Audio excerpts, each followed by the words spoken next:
Welcome back to Insight. We're here at Sweeney Law with Dr. King, and we want to ask about medical malpractice. A lot of people think, well, it's when a doctor screws up. It's not really that, right?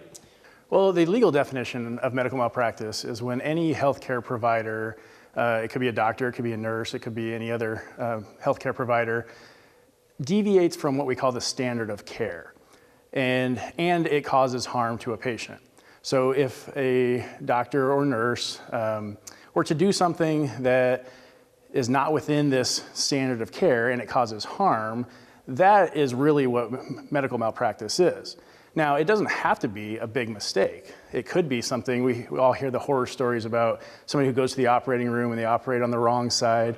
That's pretty egregious and pretty obvious. But it could be something much simpler. It could be that a doctor just forgets to write an order that he or she should have written.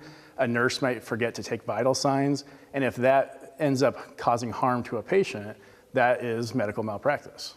Now, you use that phrase standard of care, which makes me think that there's some gray area or some, where physicians, I guess, are allowed to make a certain level of mistake, I guess. Well, I would say judgment.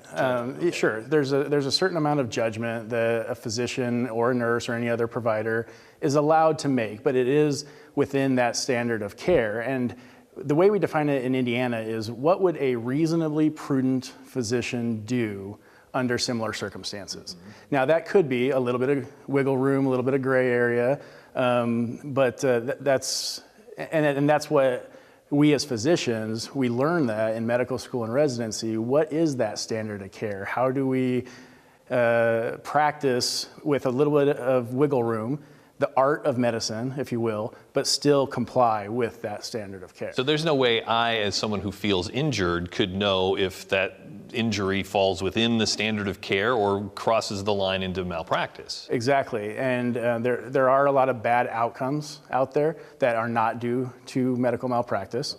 Okay. So even if a physician were to comply with the standard of care, that could still result in a bad outcome.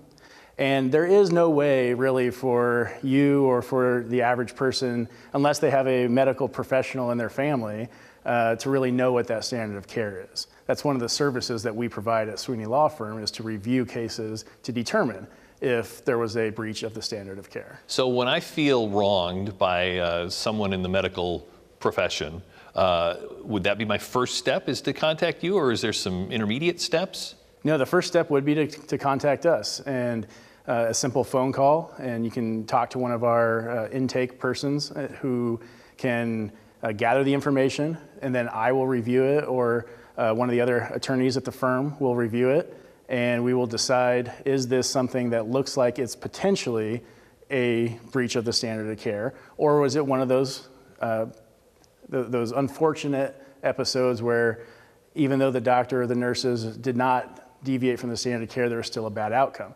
And that's a peace of mind that we can often give to patients, to say, this was a bad outcome, but this was not due to somebody's mistake, due to a malpractice.